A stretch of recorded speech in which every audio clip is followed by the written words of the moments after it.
Eyewitness News, your local election headquarters, presents the Evansville Mayoral Debate. Hello, everyone. I'm Brad Bird. This is the office on the third floor of the Civic Center where major decisions are made that impact the dynamics of our community. After 12 years, Mayor Lloyd Winnicke says he will not seek a fourth term. And that brings us to a potentially historic election. It is just less than a month away, and it will give you your chance to have your say. Evansville has been led by 37 mayors since it was incorporated as a town in 1847. It has been a remarkable story. Tonight, an Eyewitness News exclusive, we are bringing you a debate among these candidates. Republican Natalie Rasher, Democrat Stephanie Terry, and Libertarian Michael Doherty.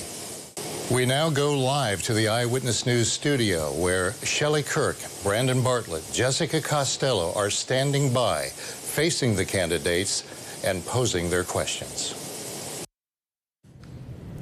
Tonight, the race for Evansville mayor. Welcome to the debate between the 2023 mayoral candidates, live tonight on Eyewitness News. We're so glad you're with us tonight. I'm Brandon Bartlett. And I'm Shelley Kirk. Each candidate will get 60 seconds to answer a question. Then each will be allowed 30 seconds for a rebuttal or to answer a follow-up question. And you at home can also submit questions through our Eyewitness News Facebook page, or you can email us at eyewitnessnews@tristatehomepage.com. Now, a drawing has been decided or has been held to decide the order of the candidates and which candidate will answer the first question. And Michael Doherty, you have won that draw, so we are going to pose our first question to you first. So let's get started. In 2026, a plan to increase rates for Evansville water customers in 5 phases will be complete. At that time, water rates for Evansville customers will have increased about 29%. Other utility rates are also going up. Some of this is due to federal mandates. Other parts of this is to update a 100-year-old water treatment plant and old pipes in the system as well. My question is the cost to Evansville customers pay for utilities fair, too low, or too high? If you could change these rates, how would you do it without incurring debt or neglecting critical infrastructure? Mr. Doherty. Thank you for the question. Evansville has high utility rates. We are among the highest in the state, especially with CenterPoint and EWSU. You're right, we've kicked the can down the road for the last 20 years for the federal mandates to separate our water and sewer utilities. We need to make sure that our citizens can afford their rates. The increases between CenterPoint and EWSU can be the difference between them eating or being evicted. So the mayor has a challenge to find ways to make it affordable and lower those costs. As we've pushed this down the road, obviously the expenses have accrued by building these plants as the time goes on. Raw costs get more expensive, and we need to have less fluff. Instead of building a cascading water and trying to make it very nice, we need to do the basics and make sure that we complete the projects as fiscally conservative as possible. Ms. Terry, how about answering that question as well? Thank you. We have $6.1 billion in assets that we must manage it. And while our rates are extremely high, utility, and we will see water and sewer rates continue as improvements are made, these are essential and vital amenities and infrastructure that must be improved. They're aging. And so it's important that we take the necessary steps to invest in these for better public health, for water service, as well as continued improvements in our in having clean water. In terms of the rates, what I would do is put a priority on ensuring that we provide bill relief for residents. All right, Ms. Rasher. Well, first, thank you for the question. Is it fair? No, absolutely not. This is the 1972 Clean Water Act that we're not compliant with. This isn't one person's bad choice of not fixing these problems. So what we have to do now, though, is make sure that we look at the opportunities for the future to renegotiate the terms. And that's what I plan on doing. Next year, we can renegotiate that consent decree. I'm the only one here that's a certified mediator, and I believe I have the tools and skills necessary to do that for the residents. Follow-up question here. Now, Ms. Terry, I know you talked about providing relief. What kind of assistance, or should the city provide assistance to customers who say they can't pay this, and where would that money come from? And let's start with you, Mr. Doherty, since you began this. Yes, we need to find ways of saving money in other areas of the city. We don't need to be improving the Ford Center for an additional $9 million. There are many ways that we can cut costs and look at ways to saving the citizens of our town money. And we've got to look within. We don't have a taxation problem in our city. We have a spending problem with our government. Ms. Terry? I think already the city has established a fund to support those that need bill relief. We have about 28,000 residents now that qualify for that program, but only about 3,200 have applied to participate. And so we want to, number one, get the word out better for those that need it. But I think, and also we need to look at some federal resources like the Inflation Reduction Act to ensure that we garner every dollar possible to help us support and provide the relief our residents need. All right, Ms. Terry, or Ms. Brasher. Yes, thank you. So we do have those utility town halls, and I believe that they are very beneficial so that individuals can get that information on how we can help reduce some of the cost of those bills. And there are federal dollars that are out there, and even more so looking at different particulates that are in our water, that we could then have federal funding come in and help pay for part of the sewer and utility upgrades so that then the bill rates don't go higher. And it actually then would help every resident, not just those that are struggling to pay their bills currently. Let's now talk about crime in Evansville. The Evansville Police Department responds to a shots fired call almost every day now. Law enforcement officials say that gangs are a big part of this problem. EPD parks the Guardian in high crime areas, and several years ago it asked to purchase expensive shot spotter technology, but that was rejected. So how do you solve this problem and make Evansville a safer community? We'll start with Ms. Terry. Evansville, really city government, its top priority is providing a safe environment for residents. And I think one of the things that's most important for us to ensure a safer Evansville, number one, is we have to continue to invest in effective community policing in our community. We also have to look at removing blight and areas that are magnets for crime. We also have to be sure that we are, engaging with the community in a way that's meaningful, but also invest, ensure, and make sure that we have adequate staff and training and resources to do the policing that's necessary on the streets. It goes without being said that relationships do matter, and so it's important that, again, that our law enforcement officers have the support that they need, that they are partnering with other law enforcement officials in our community to provide a safer environment. But we know that we're not going to progress as a community if we don't address crime at the root, and so we have to look at poverty, we have to look at mental health and substance abuse issues that we're faced with in our community, and as we begin to do that, we're going to move the needle and begin to see crime decrease in our community. All right, Ms. Rasher. Sure. So there's a multifaceted approach to crime in Evansville. There's going to be a whole host of things that I do under my administration if elected as your next mayor. First and foremost is supporting our police officers, making sure that they have the tools and the resources that they need to be proactive and also help prevent crime.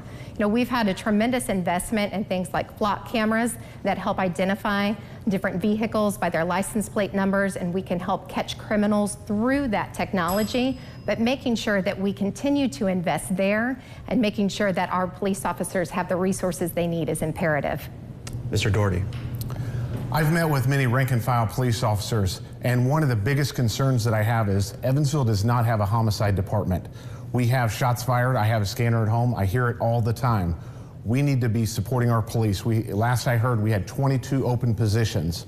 We have to be proactive instead of reactive. Our officers cannot get ahead and actually police our communities without being fully staffed. And we have to support them with additional training, especially for the Walmart incident that just happened recently. And as a follow-up to that, give us a grade A through F on how the Evansville Police Department is doing its job, including responding to citizen complaints, race relations, crime prevention, investigations, etc. Ms. Terry? Interesting question. I would give our police department at least a C. I don't think they're doing too bad, and I think there's always room for improvement as it relates to race relations. Again, it goes back to how involved and engaged are we in the community, and I think the more that we can do with effective outreach in our community, I think the stronger relationships that we can build throughout our community with various populations that we serve. And I think it's also important that we do a better job recruiting so that there's representation within our police force that looks like our community. And so we want to continue to place those efforts in place to ensure, again, that we are offering adequate service to all the constituents in our community. Ms. Rasher? Sure. So as a former adjunct faculty member, I would have to have a full rubric to really be able to give you a grade. But truly, I do think that our police department is doing a phenomenal job. You know, they do have limited resources, though. You know, they have, questions every day that come up, and they're looking for answers in terms of where are we going to receive our supplies, our training, and they're looking for new leadership to come in and help with those issues and those problems. You know, truly, I think the world of the men and women that are out there risking their lives on a day-to-day basis, but we can always do better, and it's my goal to help provide the resources necessary so that they can. Mr. Doherty. I would give our men and women of the police force a grade of B. Allows for improvement. They are doing the best they can with the resources they are given. With inadequate training, inadequate resources, they are out there putting their lives on the line for the citizens of Evansville. And if we do not equip them with the tools necessary to protect our citizens, that grade's going to continue to go down. And that will improve under me as your next mayor. All right, let's move on to our next question. I do want to remind that we have 60 seconds for the first questions, and the follow-ups are 30 seconds, as I understand. I just wanted to reiterate that to make sure that we were on the same page. All right, Mr. Doherty, you've said, it's been reported that you've said that you will fire the police chief and the fire chief on day one. So my question to all of you is, will you retain the chiefs? If not, who will you appoint in their place, and what will go into that decision? So let's begin with Ms. Rasher. Thank you for the question. And when it comes to staffing, I've had the same answer since day one whenever I put my name into the race. And that is, I will take all applications. It will be an equal opportunity employment situation. So I want to make sure that we have the best and the brightest there serving our community. And I believe the best way to do that is to make sure that anyone that is interested and has that skill set puts their name forward. I will have a committee that helps me go through all of these applications during that transition period, and that's where we will come to that final decision. So whenever we're looking at all of the different department heads across the city, I would ask that if you're currently in those positions, please reapply. Let's sit down, have those conversations. But I know some of you are wanting to retire here soon, and that's okay too. We just want to make sure that we're doing proper succession planning and we are filling those spots with the best people for the job. Mr. Doherty. I always love hearing these questions because I love how I'm misquoted many times. Chief Bolin would not be fired. He would be removed as the police chief, as the Fraternal Order of Police had a vote of no confidence in 2019 of 84%. That's when the current administration should have made a change. I will create a blue ribbon commission comprised of myself, the new deputy mayor, and several members of the rank and file police department, and allow anyone to apply. I'm the only candidate up here that has not pivoted on my decision on what I would do for the police. Ms. Terry. Thank you. I don't believe that I've pivoted. What I've said from the very start is that I've not made a decision. My focus has been primarily on getting through this campaign. But when the time is right, I will assemble a team because I want an A team to work alongside me to continue to move this city forward. We will vet and look for someone that's innovative, that's forward-thinking, and that really has a vision and a heart for people in this community. Being the chief executive over the police department is a critical position in our community. And we want it to be someone that is welcoming and that will be intentional about including and investing in everyone in our community as a whole. And so I want to be sure that we form a strong, a good team, a panel. We will accept applications as well as interview and have conversations with a number of individuals to ensure that we identify the right person to lead not only the police department, but other departments throughout city government. So a follow-up question here, will this person that you're looking for be someone already in the department, or are you looking beyond Evansville? Great.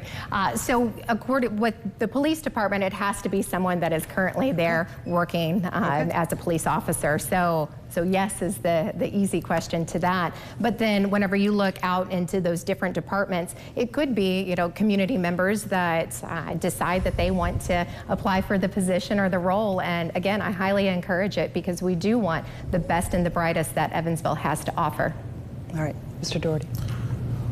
100%, it has to be rank and file member. You have that continuity by somebody that's already familiar and has built those relationships within the police force. So I would accept all applications, no matter who the person is, but the person appointed to the next police chief will come from the rank and file of our Evansville Police Department. Ms. Terry, your follow-up? The police chief definitely will come from someone within. But I think it's also important as we look to assemble a team for all city departments, that not only we will cast a wide net to ensure that we have the best, the most qualified individuals that are committed and invested in community. Let's talk now about salaries for our first responders. The starting base pay for an Evansville police officer and an Evansville firefighter is around $60,000 a year. In comparison, the starting base pay for a police officer in Fishers, Indiana is $76,000 a year. In Hammond, it's $80,000 a year. And in Carmel, it's $83,000 a year. Where would the starting pay be for an Evansville police officer and firefighter under your administration? Mr. Doherty. This is a very point of contention, and I've been, again, on this from day one. The county has done a phenomenal job by making sure the Vanderburgh County Sheriff's Office is in line with pay throughout the entire state.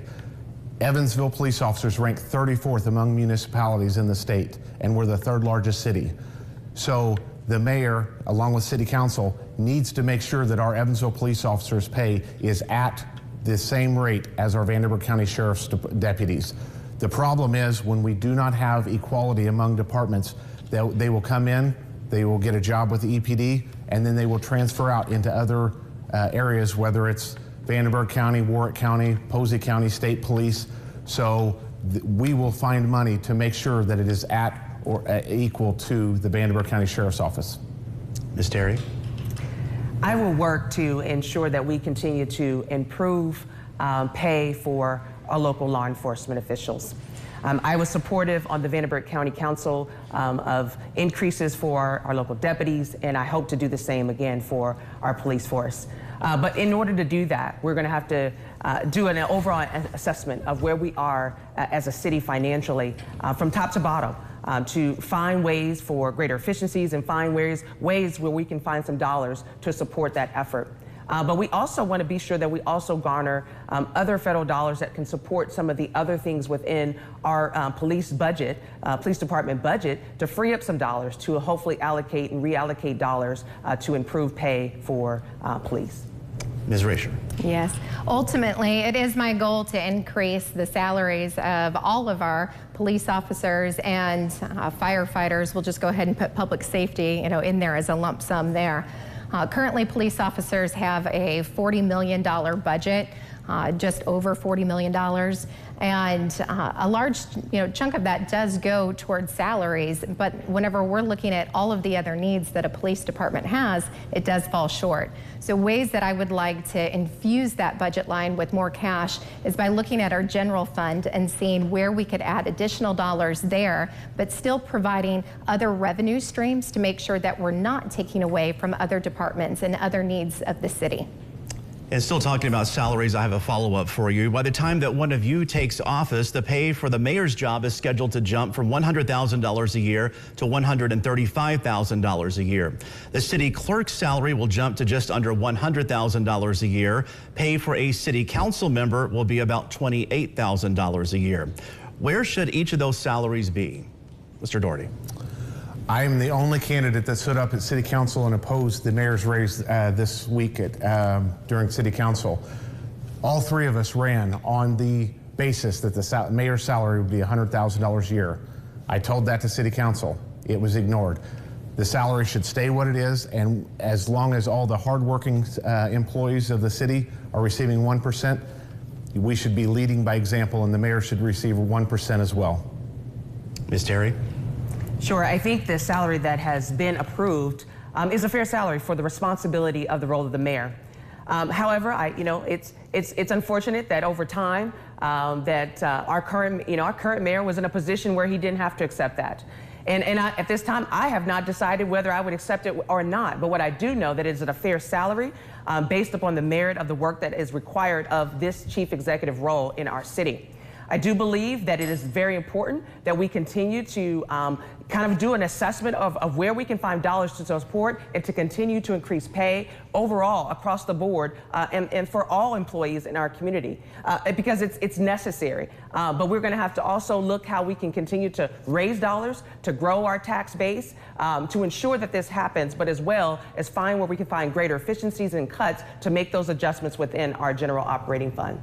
And Ms. Rasher. Right. Well, I would say that I didn't run for mayor because of the income. I'm running for the outcomes. I'm running because I want to serve our city and do everything I can to make sure that Evansville continues to be prosperous for all of its residents. Whenever we're talking about the salaries being fair, equitable for all three of those positions, I would say if we look statewide at what similar sized cities are receiving, then, yes, sure, that's fine. But ultimately, it's not the job of the mayor to decide whether or not what council does is fair. They make that decision, and they pass that. So that's where we lie. All right, thank you. Well, our Jessica Costello is also here in the studio with us, taking questions from viewers. Let's head on over to her now and see what people are asking. Jessica? Well, our first viewer question asks, Mayor Lloyd Winnecke has embraced a slogan since being in office, E is for everyone, insinuating Evansville is a place for everyone, no matter their background, race, gender identification, etc. Will you continue to push this idea for the city? And Ms. Terry, we will start with you. Sure. Absolutely. Diversity is who I am. I will be an advocate and champion to ensure that we have an inclusive environment throughout our community. I also will make sure that diverse voices are included and represented, not only in my administration, but also in the many boards and commissions that I will have the privilege of appointing. More importantly, I will sustain and ensure that we continue to have the Diversity, Equity, Inclusion Council that was recently established, and even explore looking at having a diversity offer to serve. We have to be more intentional and really make sure that we live out to the fact that E really is for everyone. Throughout my campaign, I've been intentional about including and being sure that I represent and convey that I am a mayor for everyone. And you can see that in the spirit of every listening tour that I had and the connections that I've made with various populations in our community. And so, yes, you can count on me to be sure that E really is for everyone, and electing me is going to show just that. Ms. Rasher? Well, it's my goal, of course, as mayor, that Evansville really is for everyone. I want to foster an environment where people feel welcome and they have a sense of belonging. And not just only for our residents, but also for our businesses that are looking at Evansville as a potential place to land. We want to make sure we do this for multiple reasons, not just the quality of life and, not just for economic development and growth, but also for talent retention. We want to make sure we keep the people that we have here, and we leverage all of the talents and skills that they bring to the table. I love Evansville. I'm a native. I came back here after college as soon as I could because I love our community so much, and I want to make sure that others feel that love no matter what. Mr. Doherty? Yes, E is for everyone is something that was started by Mayor Winnecke, but you couldn't get any further from that if you walk down the halls of City Hall. They've put it in place, but they're not walking the walk. We have to do better. If I'm elected mayor, I will do better at making sure that we select the best candidate for the job for any city position or any appointed board or commission. I feel I have an advantage in that position in the fact that I am a third party and I can work with both sides. And I will, again, work with a blue ribbon commission of citizens that are nonpartisan in our community to make sure that we select the best person for the job, not just hiring country club buddies for appointed positions that live in the county.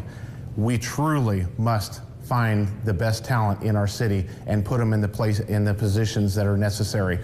It's happened in many positions where they learn on the job and people of other ethnicities were turned away because they didn't have the experience.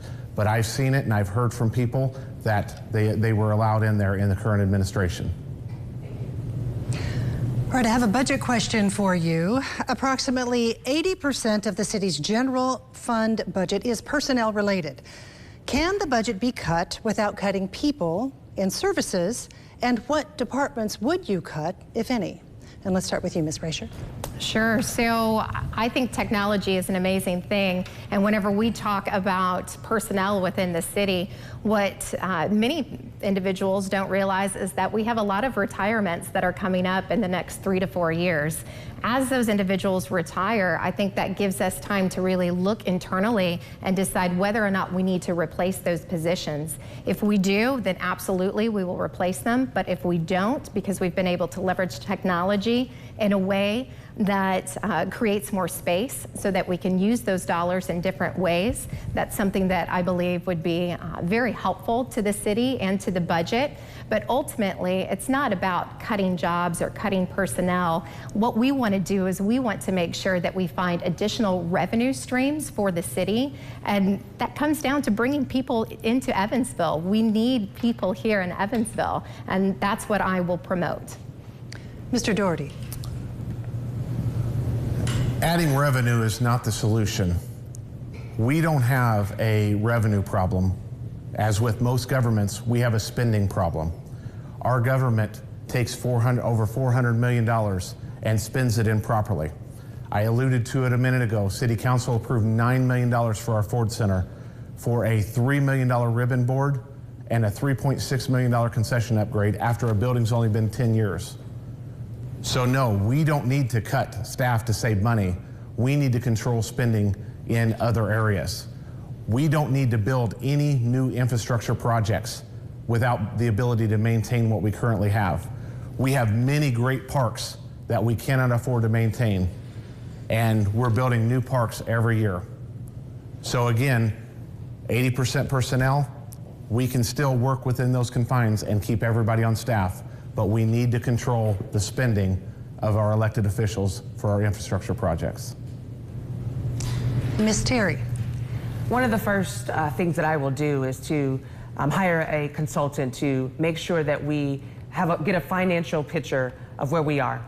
And that's looking at every line possible that we can to see where there might be some savings.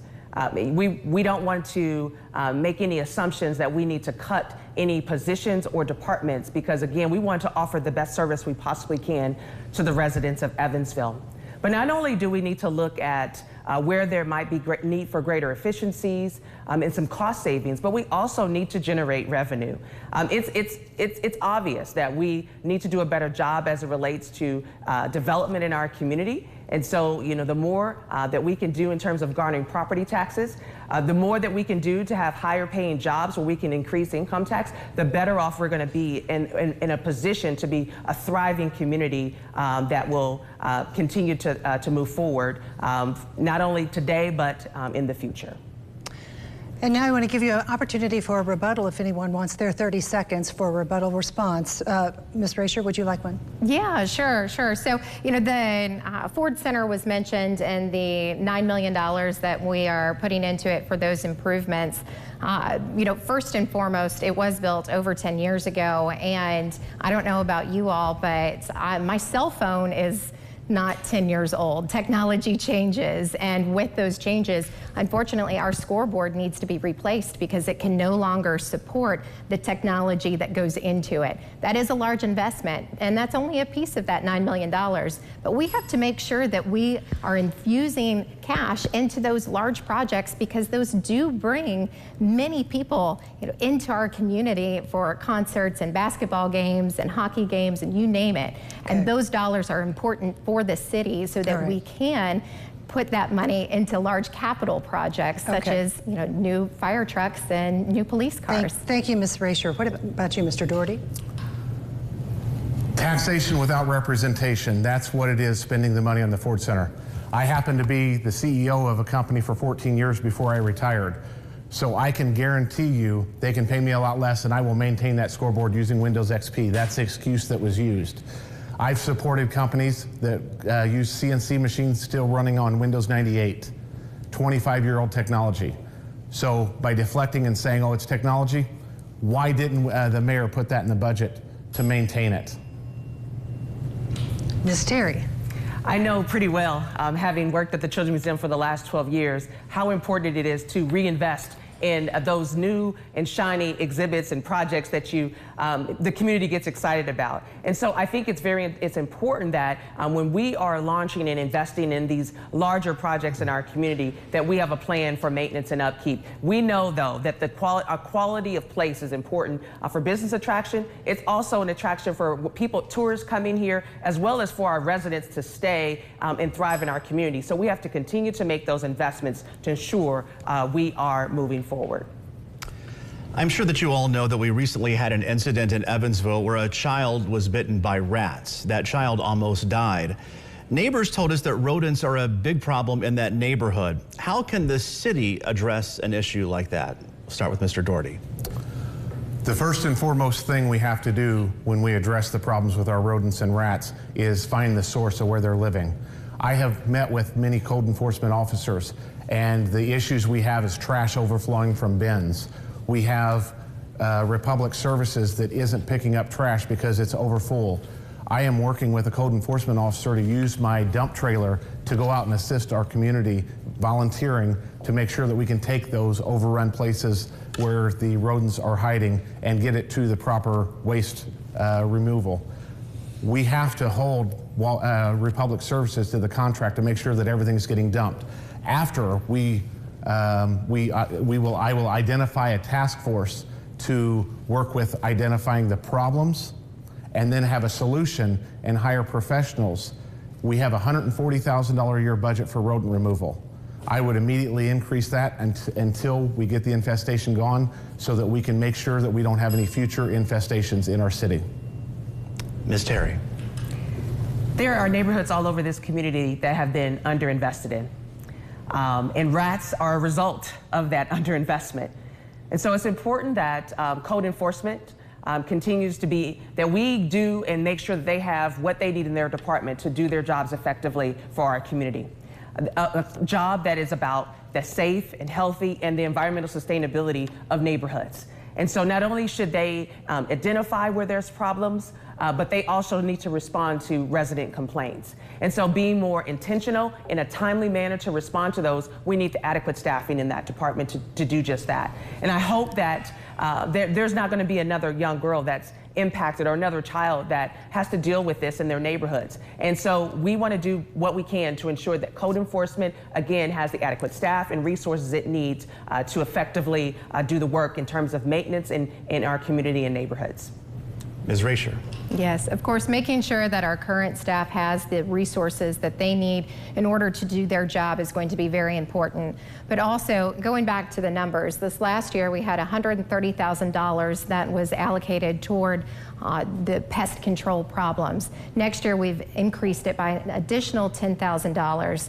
It's, pennies on the dollar whenever we're looking at, the amount that needs to be spent in these areas. However, I believe by partnering with exterminators that are professionals, by also working with insurance agents that become aware of rat issues long before the city does, and then also realtors, so that whenever they're selling homes, they can let people know if they start to see problems or think they may have some kind of rat colony or a burrow near them, that they can notify the city so that then we can go out and do something about it.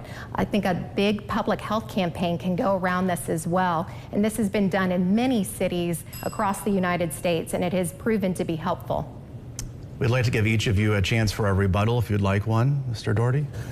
Yes, and again, the professional task force has to be utilized by hiring local professionals that are skilled in this area. But we can go through and we can attempt to eradicate the problem, but if we don't attack the source of the rats and the infestation, we're wasting our money. And $140,000 on a budget is not enough for that when we have the infestation we have now. So we need to immediately increase that and bring in professionals to make sure that this does not become a bigger problem like it is in larger cities like Chicago.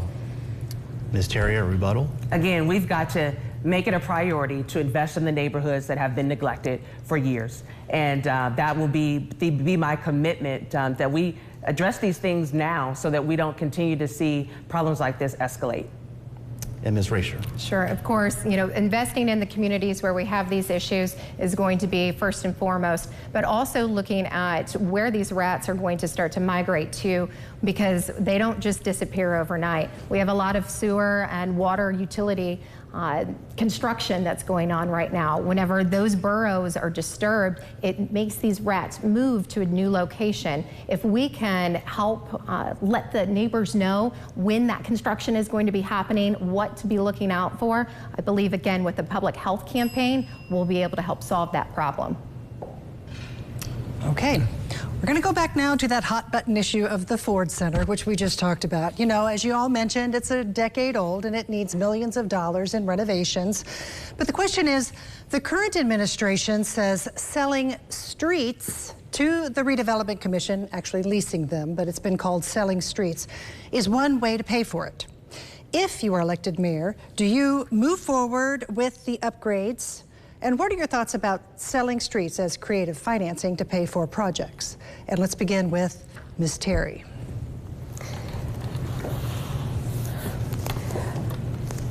I think it's important to look at all the possible ways that you can finance projects and look at the areas in which you need to make those investments.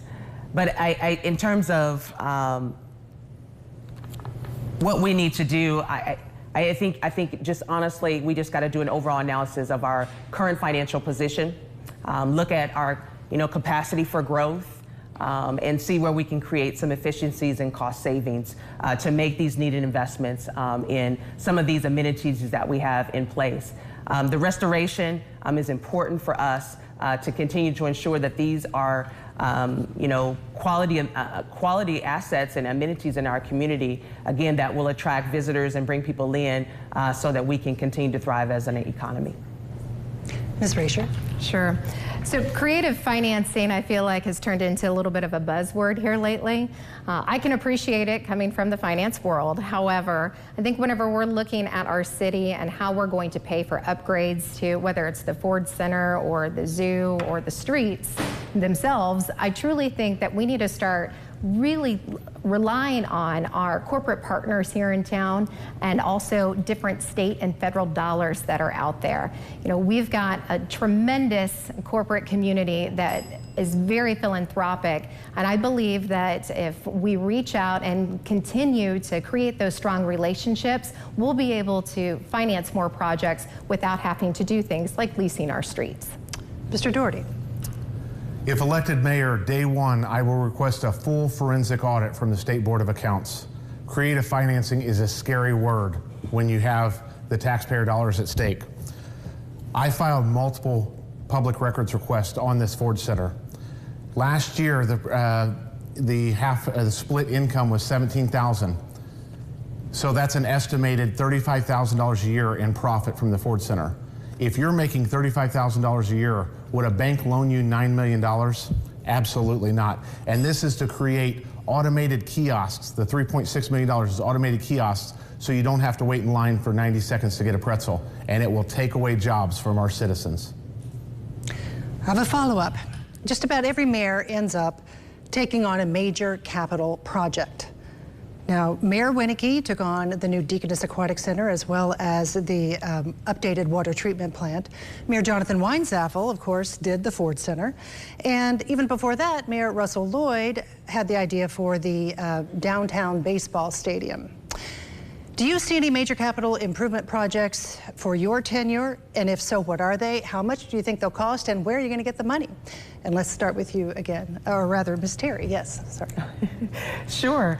I think one of the things that is already in the works we know that Sasaki has been doing some work in our downtown Evansville area in charting out a plan for our riverfront.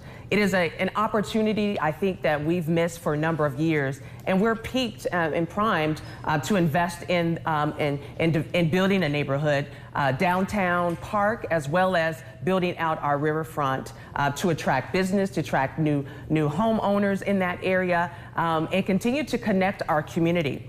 Ready Dollars are right now funding that study and that work. And we also know that there's an opportunity for Ready 2.0. About $7.5 million could be utilized here in our region to continue that work forward. But not only would we want to invest there, we also have to go into the neighborhoods. That's been something that's very important to me, to our neighborhood parks and other areas, again, that have been underinvested. And so I think along with doing these great shiny projects, we also have to invest in what we already have.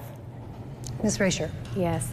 So I do believe that the riverfront is going to be a tremendous opportunity for Evansville. It's really been untapped at this point, and we have the opportunity to go in, with these consultants and reimagine what our riverfront is going to look like and how it can also economically benefit and impact our area. Outside of the riverfront, though, I believe we have a tremendous opportunity with Roberts Park. Right now, it's a lot of open green space, which is amazing, but we want to make sure that it's utilized and leveraged. We need to have those walking trails. We need to have park benches and trees and places where families can go and spend time. That is also right in the center of the city whenever you're looking at all of those different neighborhoods around it. I think there's an amazing opportunity there, and I look forward to spearheading several different projects as your mayor. Mr. Doherty. Not a single one. We can't afford to maintain what we have now. The Deaconess Aquatic Center is an abomination that used tax financing from Jacobs Village and took away affordable options for children in that area to swim. I played basketball. I grew up at Garvin's Park and I swam there. We need to utilize our money. We need good roads, good sidewalks, and good parks. If you go to my website or my Facebook, I have walked through our parks that have holes in the roofs. The doors are rusted through. High voltage signs with doors kicked in. We can't afford to maintain what we have, so why on earth should we take your tax dollars and build more shiny things just for a legacy? So my answer is I will not build another new infrastructure project until we have the means to afford it. All of the new projects, the new parks that are getting pushed through at the end of Winicke's administration, we need to stop those until we can afford and put the money where we can support the parks, the roads, and everything that we currently have. Let's expand now in talking about the city's parks. There's a criticism of the current administration that it's not maintaining the facilities that it has. In your opinion, has Evansville Parks been maintained as they should? If not, what would you do differently? Ms. Rasher. Well, one thing that I believe is that sometimes we think that things aren't being maintained, or we think that maybe the city doesn't know what's going on. And that's where I believe with my administration, what I would like to do is to make sure that citizens that are using these resources have an easy and effective way to let us know when there's a problem. So I know Mr. Doherty had mentioned several issues in these parks. Of course, my first question is, was it reported? Did he report it? Because we have a ticket system right now that goes into a queue, and then you can look and see when they were reported. But that's not common knowledge, and it's not available to the public. What I would like to do is have a system where you can report an issue, you can sign up for a text message notification to let you know when that project's been completed, and you can kind of follow it along the way step by step. That way our residents know what's happening, and it's an easier way to get that information to the city so we can fix those problems. Mr. Doherty. As I've gone through these parks, I have reported them to our acting Parks Director, Deputy Mayor Steve Schaefer. We have to make sure that these get reported, but we don't have the money or the staffing to repair them. That's the biggest problem. We've got grants, we've got money to build all these new things, but we don't have money to maintain them. I have worked with volunteer groups to clean up through Wesselman Woods. I've worked with Keep Evansville Beautiful to clean up areas because we don't have it in the budget. Next year, 2024 budget, there's only $100,000 in the budget for neighborhood parks. That was stated by Steve Schaefer, acting parks director at the budget hearings. I attended all the budget hearings. I'm the only candidate that attended all the budget hearings. We need to find money to maintain the parks we have, because we can build them all day long, but if we can't maintain them, they're all going to turn into what we currently have. Ms. Terry. Parks are essential for quality of life, for our environment, and it's a needed amenity to ensure that we are a vibrant community that remains attractive for not only the residents that live here, but for those that may come. And so it's important that we utilize our 5-year plan that's been just approved to continue to make investments in our parks. But we also know that as a region, how vital it is to have these needed amenities. And so we want to challenge our philanthropic community to come alongside us and work in partnership, our neighborhood association and other nonprofit organizations, to invest in these local neighborhood assets. And I think that's really under my administration, that's what I would do, is rally the troops to say, hey, no longer are we going to allow our parks to go by the wayside. Instead, let's invest in them, but then also begin to build up a maintenance fund after we've done the needed improvements to ensure, again, that we're able to keep them for years to come. And to follow up to that question, Ms. Rasher, you mentioned Roberts Park earlier. That was a project that was put forward by Mayor Winicky, but his original vision never really took shape. Now, new plans have been released as part of the new 5-year master plan that was unveiled back in January. Would you move forward with that master plan, or would you change it in any way? Ms. Rasher. Sure. So with these master plans, something to remember is that they are living, breathing documents. There will be changes that happen, and I hope that those changes come from the voices of our residents that would like to see different amenities added to the parks. So yes, we will be moving forward, but in terms of what specifically will be there, there will be some changes that happen to that plan, I'm sure of it, but a lot of that will depend on additional funding. As mentioned, there's $12 million in the Parks Fund, 6 of which goes to the zoo. So we'll have $6 million only for our parks and recreation. We have 47 parks right now. So we've got to find some additional revenue sources as well, but I believe partnerships and the Parks Foundation will help us there. Mr. Doherty. Roberts Park has been on the books for 10 years. So I will do everything in my power to not move forward until, like I said, we can maintain the parks that we have. The one thing that really upsets me is our current administration is privately leasing our parks away, our great parks that we have, to soccer organizations, Price Park, to private soccer organizations, to Evansville Tennis League, giving away our best parks that are in great shape. And that's the transparency that isn't happening, but I can promise you there will be transparency in my administration. And Ms. Terry. I think in every project there's room for change and adjustment, whether it's due to cost, but more importantly, it may change because we want to be sure that what we are building and establishing has the voices of our residents as a part of that conversation and dialogue. And so under my administration, with any new project, I want to be intentional and be ensured that we've heard from residents and how they feel about these large investments in our community. But again, before we continue to do new projects, we want to be sure that we're also taking care of the amenities that we have now. Thank you. Well, Jessica continues to get more questions coming in now from our viewers. Let's head on over there and see what she has. Jessica? Well, on the topic of parks, this viewer asks, my family and I have been going to Mesker Park Zoo for years. Recently, it seems like the zoo is declining. If elected, what are your plans for Mesker Park Zoo moving forward? And we will start with Mr. Doherty. Yes, in 2022, Mesker Zoo had a record number of visitors, 205,000. They had record revenue, $1.59 million, and they still lost $4 million. We have to fix that. We have to work with private partnerships to bring in either a full-time grant writer or work with local nonprofits to help supplement that difference. It's imperative that we have a great zoo in our city. We need to reach out to neighboring cities of similar size or even larger, see how St. Louis Zoo is doing it, see how Indianapolis is doing it, to see if it is a loss leader that they're losing $4 million a year as well. We have the Amazonia exhibit that's coming up for a refresh at a tune of approximately $1.6 million. We have to find money and ways to not allow it to be such a loss. And having a partnership with a nonprofit that can garner donations will be what we need to support Mesker Zoo to keep it growing and being a plentiful asset to our city. Ms. Terry.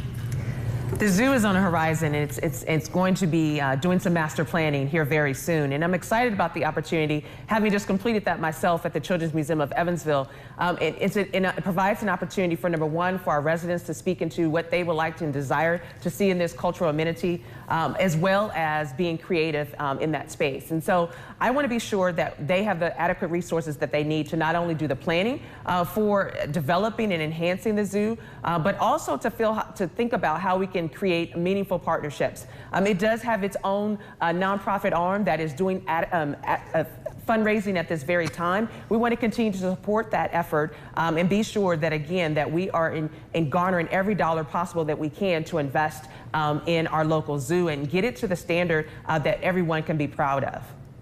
Ms. Rasher. I think it's important to note that typically parks, zoos, a lot of the quality of life amenities that we have here are loss leaders. And that's okay, because they're not there to make money for the city. They're there for our residents. And we understand as city officials that we have to put our dollars there and invest, and we're never going to see a return. What our zoo can do for us, though, is help our children understand more about wildlife, about animals. It can spark an idea of, a future career path. There are so many positives that go along with our zoo and our parks, and I, for one, will do everything I can as mayor to make sure that we continue to provide money in our budget for our zoo and work alongside their foundation and other businesses that would like to contribute to its success. Thank you. All right, our time is flying by, so I believe this may be our last question. So let me ask you, Mayor Lloyd Winnecke once told us here at Eyewitness News that he gets more calls about fireworks than he does almost on any other issue. So here's the question. Evansville, under current state law, Evansville cannot make the city's ordinance much more restrictive. But should the city lobby the state to give local jurisdictions more flexibility in fireworks laws? And if so, what should Evansville's law be? And let's begin with Ms. Terry. I think for fireworks, our laws should be that hopefully at 11 p.m. fireworks stop after the celebration as a community that we do every year that's been great on our riverfront, that we enforce that and that we just make sure that for the safety of children and families in our community, that there are some restrictions, some additional restrictions on how frequently and when you can light fireworks, just for overall for the health and safety of all. Okay. Ms. Rasher. Sure.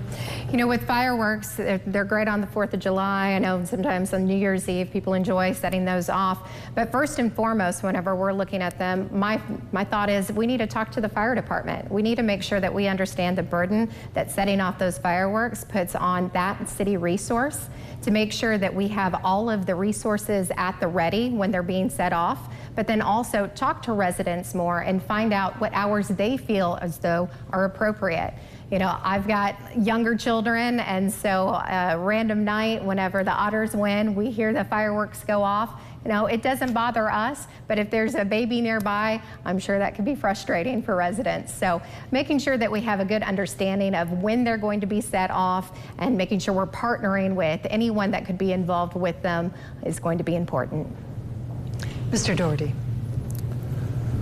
I'm always for having the ability to control our laws locally outside of the state. So absolutely, I think we should lobby the state to be able to control our ordinances locally. We should have the ability to set off fireworks on major holidays. If you want to celebrate 4th of July, New Year's Eve, Memorial Day, Labor Day, those types of situations where you have the remembrance that you want to light fireworks. We should have an ordinance that says these are the times, these are the hours, and we can do them safely in those hours. Like Ms. Rasher said, we need to work with our fire department to make sure that it's out there. If there's a burn ban, if it's dry conditions, that we are allowed to change the regulations and the ability to light those fireworks off if we are in a burn ban or an extremely dry environment. So yes, I would really propose that we work with state to allow the control to be locally. Okay. I need some direction from the control room to see if we want to do a quick follow-up here. Okay. I want to drill down on this just a little bit more, because even here at the station we get so many phone calls from folks during that time around the 4th of July that it seems to extend for so many days beyond that, that people are either really frustrated with all of the noise and the problems with the fireworks, or they want more days to set them off. So how would you, if you had the opportunity and the restrictions stay as they are, how do we balance that with our citizens in Evansville? And let's begin with you, Ms. Terry. Yeah, and I think that it goes back to communication. You know, communicating with our fire department and ensuring that they are adequately sharing information about what's allowed, what's safe, and how you can handle these fireworks. But then also we do have to be intentional about enforcing, you know, the ordinances that we have in play, and so that's also a big piece of it as well. All right, Ms. Rasher. Sure. Well, and going back really to that original question with the ordinances, we want to make sure that we're working side by side with City Council as well. So the mayor's office isn't the one that puts forth that legislation. That would come from City Council.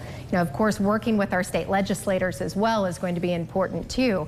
But we want to make sure that they understand the concerns of the citizens, that we as city government and a municipality is appropriately communicating what's going on. And again, as I mentioned earlier, working side by side with the fire department and with the police department. All right, Mr. Doherty. As long as we have clear expectations ahead of time and the public knows the dates and times, I think we would be fine. It all depends on what day the holiday falls on. Does July 4th fall on a Monday? Does it fall on a Friday? But again, we know the calendar ahead of time, so we need to work with the fire department, with the city employees, to make sure the citizens know when is the acceptable times to be lighting off fireworks. Again, it all depends on the day, and based on the year. If it's a Friday, Saturday, you're going to get that. I have a horse farm, so I've got to reach out to the neighbors to make sure, when are you guys going to set this off, so I can make sure that our horses aren't being scared. And it's time now for closing statements. Each candidate will have 30 seconds. We're going to start with Ms. Rasher. Well, thank you everyone for tuning in tonight, and thank you all for hosting us this evening. At the end of the day, my top priority is going to be public safety. I want to make sure that Evansville is a safe community where we can raise our children and where we can bring new businesses in, and current businesses that are here can expand. I want to make sure that all of us want to stay here and we retain our talent and again, bring more in. We need to have a good quality of life here in Evansville, and we need to make sure that our roads are taken care of and we have proper infrastructure. I've been endorsed by the FOP, by the firefighters, and also by the Southern Indiana Builders. I am thrilled to be running for mayor, and I hope that you choose me, Natalie Rasher, as the next mayor of Evansville. Mr. Doherty. I have served my community well over the past years in multiple roles with nonprofits.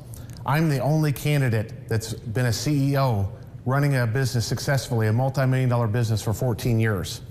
A vote for me is a vote for you. When people fear the government, we have tyranny. When the government fears people, we have liberty. I will owe zero favors if elected mayor, because I'm not accepting any money from corporations, PACs, or lobbyists. Please look at the financial reports of all the candidates coming out October 20th before you make your vote. I have already announced that I will be donating my salary to city positions or nonprofits within our community. I would be humbled by your vote. Ms. Terry. Thank you so much for this opportunity. Evansville needs a mayor with experience, knowledge, and creativity. Someone with leadership and management experience, someone with relationships and confidence to bring people and neighborhoods together. For me, the chance to serve as your mayor is about the we. It's about moving forward together. I would appreciate your vote, and I hope that you will join me in building a community that we all can be proud of.